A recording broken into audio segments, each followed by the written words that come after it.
गांव के खेतों में इन दिनों खुदाई का काम चल रहा था।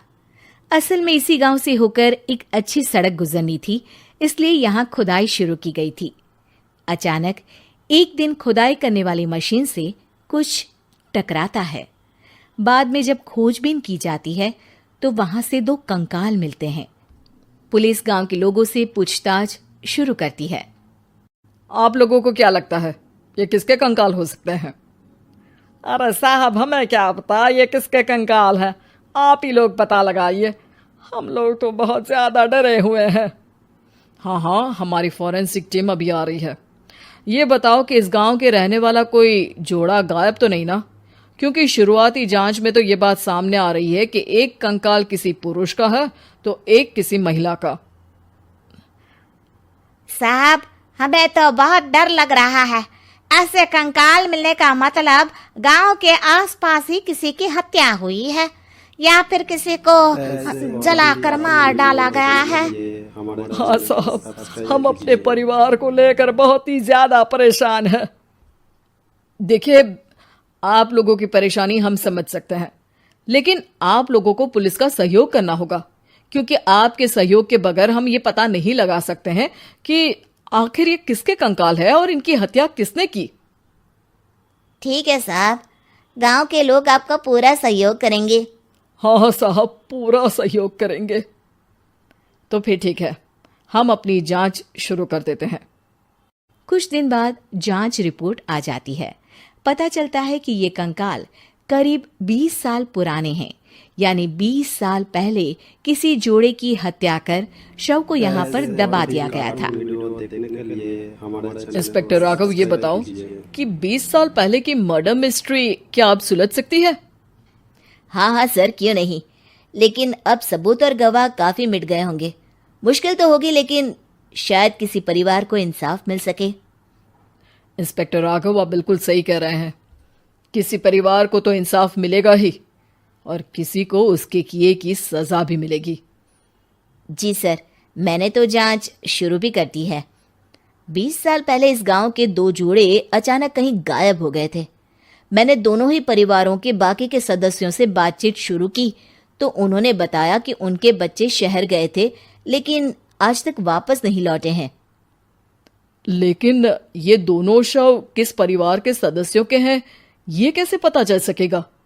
सर, मैंने डीएनए टेस्ट करवा लिया है। आज शाम तक इसकी रिपोर्ट भी आ जाएगी। अच्छा, ठीक है।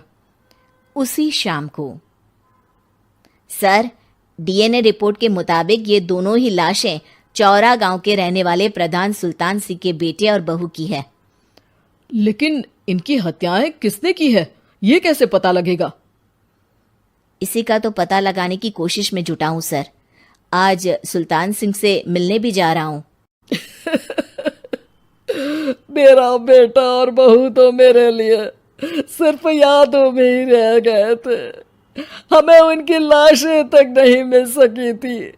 आज 20 साल बाद उनके कंकाल मिले हैं। मैं अब किसके लिए जीऊं?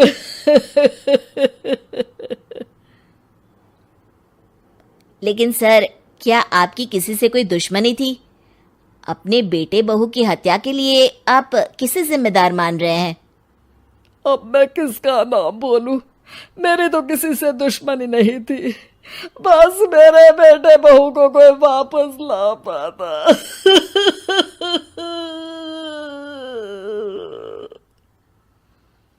इसके बाद सुल्तान सिंह फूट फूट कर रोना शुरू कर देते हैं। सर, अब आप इनका अंतिम संस्कार करवा सकते हैं। कम से कम इनका शरीर ना सही, इनका कंकाल तो आपको मिला है। लेकिन हाँ, अगर आपको कुछ भी याद आए तो जरूर बताइएगा। मेरी तो बेटा अब उम्र हो गई है, लेकिन मेरे बेटे और बहू के हत्यारों का जरूर पता लगाइएगा, क्योंकि जब तक हत्यारे पकड़े नहीं जाएंगे मेरा मन नहीं मानेगा। सर, हमारी पूरी कोशिश रहेगी हत्यारे को पकड़ने की। लेकिन एक बात बताइए, उस वक्त आपको किस पर शक गया था? उस वक्त मेरे एक ड्राइवर को पकड़ा गया था, लेकिन सबूतों के अभाव में उसे छोड़ दिया गया था। अच्छा, और ड्राइवर पर कैसे शक हुआ था?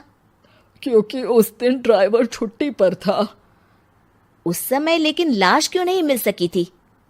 उस वक्त पुलिस ने बहुत कोशिश की थी, लेकिन दोनों की डेड बॉडी नहीं मिल सकी थी।